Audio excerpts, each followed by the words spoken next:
ప్రభుత్వాలు ఈ దేశం మొత్తంలో నిజం చెప్తున్నాయా లేదా అనేటటువంటిది మొదటి ప్రశ్న. ఉదాహరణకు ఇక్కడ ఇంతమంది మనం సమాజం పట్ల అవగాహన ఉన్నటువంటి వాళ్ళం, నిత్యం సమాజంలో ప్రభుత్వంలో జరుగుతున్నటువంటి అంశాలను అబ్జర్వ్ చేస్తూ దాని మీద ఏదో ఒక రకంగా స్పందించేటటువంటి హృదయన మేధస్సు ఉన్నటువంటి వాళ్ళం ఇక్కడ ఉన్నాం. కాబట్టి ఇవాళ మౌలికమైన ప్రశ్న ఏంటంటే ప్రభుత్వాలు నిజం చెప్తున్నాయా లేదా. నిన్నగాకన్నా ఒక కేబినెట్ సమావేశం జరిగింది మన రాష్ట్ర ప్రభుత్వానికి సంబంధించి. ఆ కేబినెట్ సమావేశంలో ఓపెన్ గా గౌరవ ముఖ్యమంత్రి గారు, ఇది ఇన్సైడర్ ఇన్ఫర్మేషన్ చెప్తున్నా నేను, గౌరవ ముఖ్యమంత్రి గారు ఇప్పటి నుండి ఈ రాష్ట్రంలో రైతులు పండించే పంటను కొనే పరిస్థితే లేదు, అన్ని కొనుగోలు ఆపండి అని చెప్పి ఆ వార్త బయటికి రాలే, మన పత్రికా మిత్రులు కూడా ఎవరు రాయలేదు. చెప్పి అదే కేబినెట్ లో కమిటీ వేసారు 3 మంత్రులతో, పెద్దలు తుమ్మల నాగేశ్వరరావు గారు, బట్టి విక్రమార్క గారు, ఇంకొకరు ఉత్తమ్ కుమార్ రెడ్డి గారు అనుకుంటా, వాళ్ళతో కమిటీ వేసారు. అయితే ఈ వార్త ఎక్కడ కూడా పత్రికలలో రాలేదు, కేబినెట్ లో కూడా చెప్పలేదు. కొనుగోళ్ల మీద, రైతుల కొనుగోళ్ల మీద ఏం చేస్తారు వాళ్ళు చెప్పలేదు. కానీ ఈ లోపల ఏం జరిగింది, ప్రతి కుప్ప మీద ప్రతి జిల్లాలో ఎండవేడి తట్టుకోలేక రైతులు అదే కొనుగోలు కేంద్రాల్లో చనిపోతున్న ఘటనలు రోజు కూడా పేపర్లో చూసి మనందరం దుఃఖపడతా ఉన్నాం. కానీ ఏం చేస్తలేం వాస్తవానికి. ఇట్లాంటి మీటింగ్లు పెట్టుకుంటున్నాం, సంతోషం అట్లీస్ట్ మీటింగ్లన్నా పెట్టుకుంటాం. తర్వాత ఇప్పుడు నిన్న సడన్ గా ఒక వార్త వస్తుంది, ఈ 3 మంత్రుల కమిటీ ఈ సంవత్సరం మాత్రం కొనాలే అని చెప్పి నిర్ణయం తీసుకుంది, ప్రభుత్వానికి సూచన చేసిందని.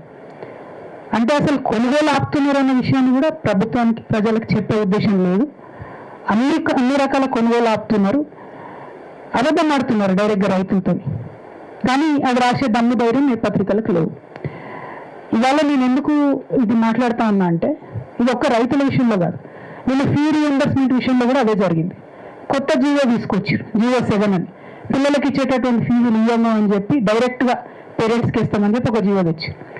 దాని మీద మనం అందరం సర్దుకొని తెలుసుకొని మాట్లాడే లోపలనే నిర్ణయాలు జరిగిపోతా ఉన్నాయి. అంటే ఇవాళ రవణ ఒక మాట అన్నారు, ఒక వ్యక్తిని, ఒక పార్టీని పిలవాలన్నా వద్దా అనే డిస్కషన్లో అసలు ఎవరు ఏ రంగులో ఉన్నారో అర్థం కాని పరిస్థితి ఉన్నది ఈ రాష్ట్రంలో, వాస్తవంగా చెప్తూ. ఎందుకంటే కొన్ని పార్టీలు ప్రత్యక్షంగా ప్రభుత్వంలో అధికారంలో పంచుకొని ఉన్నటువంటి పార్టీలు ఉన్నాయి, వాళ్ళు ఒకే వేదిక మీద ఉంటున్నారు. ఈ పార్టీ అధికారంలోకి రావడానికి అనేక ప్రయత్నాలు చేసినటువంటి వ్యక్తులు, శక్తులు అందరూ కూడా ఇదే వేదికలో, ఇదే హాల్లో ఉన్నారు. బట్ జరుగుతున్నటువంటి ప్రాసెస్లో ప్రభుత్వాలు అబద్ధం చెప్తుంటే ఖచ్చితంగా మేల్కొని పోరాటం చేయాల్సినటువంటి అవసరం అయితే ఉన్నది. నాకు సరే, నా పొలిటికల్గా ఏవేదో జరిగినా కూడా నేను పార్టీ పెట్టే ముందు తీసుకున్న నిర్ణయం ఒకటే, అన్ని పార్టీలు రాష్ట్రంలో ఎట్లా చేస్తున్నా, ఎట్లా పనిచేస్తున్నారు అన్న విషయం నాకు అనవసరం. నేనేం చేయాలనుకుంటున్నా, ప్రశ్నించాలి, పోరాడాలి, పరిష్కరించాలి. ప్రశ్నించడం, పోరాడడం వరకే ఆగుతున్నాం, కానీ పరిష్కారం వెతకాలి. ఎట్లా వెతుకుతాం పరిష్కారం? మన కన్నం వెలిగినట్లకు పోయినాం, ప్రశ్నించినాం, పోరాటం చేసినాం, పరిష్కారం వచ్చేవరకు ఇల్లు కూర్చుంటాం కదా అని కూర్చుంటే పరిష్కారం వచ్చి 3 మంత్రులు ఉన్నటువంటి జిల్లాలో కూడా ప్రభుత్వం దిగి వచ్చి అదే 3 మంత్రులతోని నేను దౌర్జన్యంగా 700 ఇల్లు కూలగొట్టినాం, కానీ అందులో 300 కట్టిస్తాం, ఇంకా 400లకు పరిష్కారం వెతుకుతామని ఒక 10 మెట్లు ప్రభుత్వం దిగొచ్చి. ఇక్కడ ఉన్న రైతాంగాలందరితో కూడా నేను కోరేది ఒకటే, నాకు ఉద్యమం బ్యాక్గ్రౌండ్ కాబట్టి నేను ఇట్లనే ఆలోచన చేస్తాను. ఎందుకంటే జిడ్డు కట్టకపోతే అడిగినాడు అన్నమాట. మంచి మాట కిన్నే ప్రభుత్వాలు లేవు. మంచి మాట కిన్నే ప్రభుత్వాలు ఉంటే పోయిన ప్రభుత్వం, మళ్ళీ నేను భాగస్వామ్యం ఉన్న విషయం మీ అందరూ కూడా తెలిసి, పోయిన ప్రభుత్వం ఏం చెప్పింది, నిశ్చితంగా ఒక ప్రకటన చేసింది, 13,500 ఎకరాలను మేము అక్వైర్ చేసినామని చెప్పింది. కానీ వాస్తవానికి 3,500 ఎకరాలు మన కందుకూరు మండలంలో అసైన్మెంట్ ల్యాండ్ తీసుకున్నారు. అట్లనే ఇంకొక మండలంలో ఆచారంలో 6,500 ఎకరాలు అసైన్మెంట్ ల్యాండ్ తీసుకున్నారు. కానీ పట్టా ల్యాండ్ ఇయ్యమని తెగేసి చెప్పి రైతులు ఆనాడే కోర్టులకు పోయిండ్రు, ఆనాడే స్టేలు వచ్చినాయి, అవార్డుల మీద స్టే వచ్చింది, డిక్లరేషన్ మీద స్టే వచ్చింది, నోటిఫికేషన్ మీద కూడా స్టే వచ్చింది. అయినా సరే రిపీటెడ్ అబద్ధాలు ఏం చెప్పినాయి, ఆనాటి ప్రభుత్వం కూడా 13,500 ఎకరాలకు మేము ఫార్మాసిటీ పెడుతున్నామని చెప్పారు. ఇప్పుడు వీళ్ళు ఏం చెప్తున్నారు, ఇప్పుడు వీళ్ళు అదే అబద్ధం కొనసాగిస్తున్నారు. నిన్న మన వాళ్ళందరూ కలిసినాను, సరస్వతి గారిని, మన రైతన్నలందరినీ. వాళ్ళు ఏం చెప్తున్నారంటే, సరే మనం అంటే ఫ్యూచర్లో నేను ఇట్లా ఉండదలుచుకోలేదు కాబట్టి చెప్తున్నాను మీకు. ఏమంటున్నారంటే, అంతకుముందు బీఆర్ఎస్ పార్టీ కనీసం కోర్టు స్టే ఉందంటే రాకపోతుండే పొలంలోకి, ఇప్పుడేమో వీళ్ళు కోర్టు స్టే ఉందన్న బేఖాతరు చేసి పొలంలోకి వస్తారు, గ్రీన్ ఫీల్డ్ హైవే వేసుకుంటూ పోతూనే ఉన్నారు. రాజకీయాలలో గ్రీన్ ఫీల్డ్ హైవే మీద స్టే ఉందని చెప్తుంటే ఎల్ఎన్టీ కంపెనీ వాడు బాజాప్తా బలవంతం వచ్చి పనులు చేస్తున్నాడు. అంటే ఒక దగ్గర మనం మౌనం వెళ్ళిపోయినాం కాబట్టి ఇంకో దగ్గర ఇది జరుగుతుందనే విషయం అర్థమవుతుంది. నేను మాత్రం ఒక మాట మీ అందరితో చెప్పదలిచిన, ఆనాడు 13,000 ఎకరాలతో ప్రారంభమైనటువంటిది ఇవాళ 30,000 ఎకరాలు కూడా నేను అక్వైర్ చేస్తా అని చెప్పి ఈ ప్రభుత్వం చెప్పే ధైర్యం చేస్తున్నది.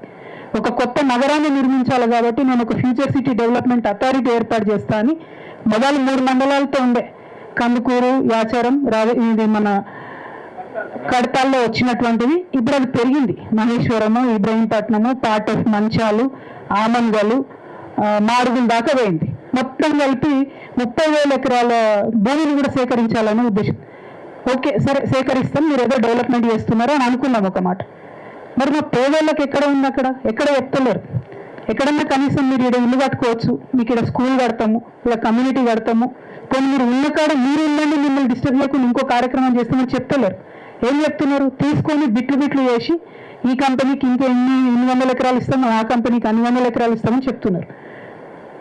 అందులో మన భాగస్వామ్యం ఎన్ని ఉద్యోగాలు ఇస్తారు అంటే లేదు. ఇందాక పెద్దలు బాబురావు గారు మాట్లాడినట్టున్నారు. వారు ఏమన్నారు, ఎంత పొల్యూషన్ అవుతుందని చెప్తలేరు.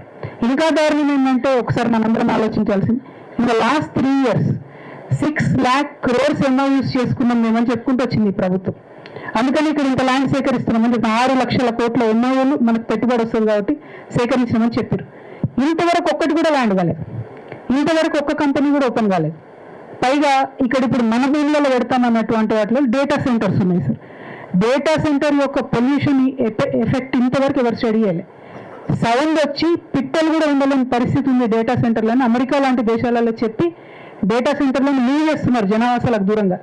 ఇప్పుడు ఇక్కడ రంగారెడ్డి రైతులు ఇందాక మాట్లాడుకుంటూ చెప్తున్నారు, పాలు మొత్తం కంప్లీట్గా హైదరాబాద్ సిటీ అంతా వచ్చే పాలంతా కూడా ఇప్పుడు ఇదే ఫ్యూచర్ సిటీ డెవలప్మెంట్ ఏరియాలకి వెళ్ళి వస్తాయి. మనకి ఎవరు ఉద్యోగం లేదు కదా, మనమే పాల్గొనుకుంటున్నాం, మనమే పాడిని పెంచుకుంటున్నాం, మనమే బతుకుతున్నాం. ఇప్పుడు వచ్చి ఉన్న బతుకు తెరువు తీసుకొని ఒక 8 లక్షలు ఇస్తాం నువ్వు అంటే ఏడుకోవాలి. అది కూడా ఆ 8 లక్షలు ఎన్ని రోజులు వస్తాయి. ఎంతో మంది రైతులు మనం చూసినాం, భూమి కోల్పోయిన రైతులు మళ్ళీ జీవనాధారం లేకుండా ఎటు సెటిల్మెంట్ లేకుండా ఆగమైపోయిన పరిస్థితి ఉంది. ఇవాళ మాత్రం ఈ రంగారెడ్డిలో పట్టా రైతులు ఎవరైతే ఉన్నారో వాళ్ళ జోలికి రావద్దని మాత్రం ప్రభుత్వాన్ని హెచ్చరిక చేస్తాం. ఎందుకంటే మీరు ముందే మాట ఇచ్చిరు, జీవో 31 రద్దు చేస్తామన్నారు. కానీ కంప్లీట్గా నీతి మాలి 2 నెలల తర్వాత ఇమీడియట్గా కోర్టులో ఇదే గవర్నమెంట్, ఇదే కాంగ్రెస్ గవర్నమెంట్ ఏం చెప్తుందంటే నేను జీవో 31 వెనక్కి తీసుకుంటలేను, యాజ్ ఇట్ ఈస్గా కొనసాగుతుంది ఫార్మసిటీ అని చెప్తారు. కానీ ముఖ్యమంత్రి గారు ఆ విషయం బయట చెప్పారు. నేను అందుకే అంటున్నా, ప్రభుత్వాలు అబద్ధాలు ఆడడం మానేస్తేనే కనీసం పరిష్కారం ఎత్తికేటటువంటి పరిస్థితి ఉంటుంది. అది దాచిపెట్టి ఫ్యూచర్ సిటీ అని చెప్తున్నారు ముఖ్యమంత్రి గారు. ఎందుకు చెప్తున్నారు, ఎందుకు అబద్ధాలు ఆడాలి? ఓపెన్గా నీ ప్రజలతో నువ్వు కమ్యూనికేషన్ చేసుకో, చెప్పు, సంజయించు, మాట్లాడు. ఆల్టర్నేటివ్ ఏముందో చెప్పండి. ఇంకొక కంప్లైంట్ ఉంది సార్, ఇది చాలా ఘోరం. ఏంటంటే సెలెక్టివ్ డిస్క్రిమినేషన్. చాలా సెలెక్టివ్గా కొన్ని భూములు తీసుకున్నారు, కొన్ని విడిచిపెట్టారు. దానికి బెస్ట్ ఎగ్జాంపుల్ మా కుర్మిద్ద గ్రామం. కుర్మిద్ద గ్రామంలో 1600 ఎకరాలు భూస్వామిలో ఉంటే అవి పక్కన వదిలేసింది సార్. కానీ గిరిజనుల 350 ఎకరాలు మాత్రం తీసుకొని దాన్ని అట్లనే పెట్టుకున్నారు. సో ఖచ్చితంగా ఆ కుర్మిద్ద గ్రామంలో ఎవరైతే గిరిజనులు 58 రోజుల నుంచి దీక్షా శిబిరాలు నడుపుతా ఉన్నారు, వారికి ఖచ్చితంగా తెలంగాణ రక్షణ సేన మద్దతుగా ఉంటుందని చెప్పి నేను తెలియజేస్తా ఉన్నాను. అవసరం సందర్భాన్ని బట్టి అక్కడికి కూడా రావడం జరుగుతుంది. కానీ నేను ఎక్కడికి వస్తా అన్నది కాదు, ఈ పోరాటం తొందరగా ముగ్గాలి, ప్రభుత్వం దిగి రావాలి, పట్టా భూముల జోలికి రావద్దనేది మాత్రం ఒక బలమైన స్టాండ్గా తీసుకుంటాను. నేను ఒకటే చెప్తున్నా, నా స్టాండ్ ఒకటే, ప్రశ్నించాలి, పోరాడాలి, పరిష్కరించాలి. మరి పరిష్కారానికి ఏం చేద్దామో చెప్పండి. అందరం పోయి ఆడనే భూములలో కూర్చుందామా, అందరం పోయి ముఖ్యమంత్రి ఇంట్లో కూర్చుందామా, అందరం పోయి సెక్రటేరియట్ దగ్గర కూర్చుందామా? మీరు చెప్పండి. మీరు ఏది చెప్తే ముఖ్యమంత్రి ఇంటికాడ కూర్చున్నా అరెస్ట్ చేస్తారు సాయంత్రం కాడికి. ఏమైనా కానంటావు, మన భూములలో మనం కూర్చున్నామా, మన పొలాల్లో మనం కూర్చున్నామా? అంతేనా? వాళ్ళ కూర్చుందంటే ఆడనే కూర్చున్నాయి. పరిష్కారం అయ్యేంత వరకు అట్లాంటి పోరాట రూపానికి మీరు సిద్ధమైతే మీతో పాటు కలిసి మీ అడుగులు అడుగేసి నడవడానికి ఒక సోదరిగా నేను రెడీగా ఉన్నా. ఎందుకంటే ఇవి మొండి ప్రభుత్వాలు, అంటే మనం జగన్ మొండిగా ఉండాలన్న విషయాన్ని దయచేసి గుర్తించి పోరాట రూపాన్ని డిజైన్ చేయండి. ఎందుకంటే మనం ఎన్ని మాట్లాడుకున్నా, ఎన్ని చెప్పినా, మా రవాణా లాంటి వాళ్ళు పాపం వాళ్ళ మేధస్సంతా కరగ తీసుకొని ఇంతమందిని జమ చేసినా కూడా పరిష్కారం 2.5 ఏళ్ళు దొరుకుతలేదు. కాబట్టి ఇక పోరాటమే శరణ్యం. నేను మాత్రం ఒక అడుగు ముందేయడానికి సిద్ధంగా ఉన్నా. నాతో పాటు ఇక్కడ విశారణ లేరు, కానీ అన్న కూడా సిద్ధంగా వస్తున్నారు. అచ్చా సార్, తన మాట తనే చెప్తారైతే. కాకపోతే నేను మిమ్మల్ని కూడా రిక్వెస్ట్ చేస్తున్నానండి, మీరు పిలిచేటటువంటి పార్టీలందరినీ కూడా రేపు పొద్దున జవాబుదారు చేయండి దయచేసి. నాతో పాటు నేను అనేక మార్లు చెప్పిన, నేను ఆ పార్టీలో ఉన్నప్పుడు అనేక తప్పు నిర్ణయాలు జరిగినాయి, దాంట్లో భాగస్వామిగా ఉన్నాను. రైతన్నలకు నష్టం జరిగింది, తెలంగాణ ఉద్యమకారులకు నష్టం జరిగింది. కానీ ఆ నష్టాన్ని పూరించుకొని ముందుకు పోవాలి అనేటటువంటి ఆలోచనతో నేను ముందుకు వస్తా ఉన్నా. కాబట్టి ఈ పర్టికులర్ ఇష్యూలో, ఫార్మా సిటీ విషయంలో, ఫ్యూచర్ సిటీ విషయంలో కూడా నాకు అభ్యంతరాలు ఉన్నాయి. ఫ్యూచర్ సిటీ మీద అంత ఇన్వెస్ట్మెంట్ గవర్నమెంట్ చేస్తే హైదరాబాద్ సిటీ అన్నది కంప్లీట్గా డల్ అయిపోతుంది. ఇక్కడ విద్యా, ఉద్యోగ, ఉపాధి అవకాశాలన్నీ కూడా దెబ్బతింటాయని చెప్పి నేను చాలా బలంగా నమ్ముతా ఉన్నాను. ఫ్యూచర్ సిటీ కాన్సెప్ట్ ఎందుకు పెట్టిండ్రు, ఎవరి కోసం పెట్టిండ్రు, మరి అక్కడ బుల్లెట్ ట్రైన్ వస్తుందన్న మిషతో 30,000 ఎకరాలు అక్వైర్ చేస్తామని చెప్తున్నారు. కానీ బుల్లెట్ ట్రైన్ విషయంలో ఈ దేశంలో ఆల్రెడీ మనం దెబ్బతిని ఉన్నాం. పదే చెప్పారు బుల్లెట్ ట్రైన్ అని. అసలు దేశంలో ఎక్కడ ఇంతవరకు బుల్లెట్ ట్రైన్ అయితే రాలేదు, పోలేదు. మరి మన తెలంగాణలో వస్తుందని చెప్తున్నారు, అది కూడా మరి పెద్ద అబద్ధం అని చెప్పి నేను బలంగా నమ్ముతూ, మరి మీ రైతన్నలు మీరు డిసైడ్ చేయండి, తారీఖు పెట్టండి, ఈ రోజు రా అని చెప్పండి, వస్తే ఇక పరిష్కారం అయ్యే వరకు మీతో పాటు నేను అక్కడే కూర్చుంటా అని చెప్పి ఈ సందర్భంగా తెలియజేస్తూ, పోరాటం తప్ప ఇంకొక మార్గం లేదు, పోరాటానికి ముందడుగేస్తేనే బెటర్. సభలు సమావేశాలతోనైతే దిగొచ్చే ప్రభుత్వం ఇది కాదు. Thank you. జై తెలంగాణ, జై జవాన్, జై కిసాన్, జై జవాన్.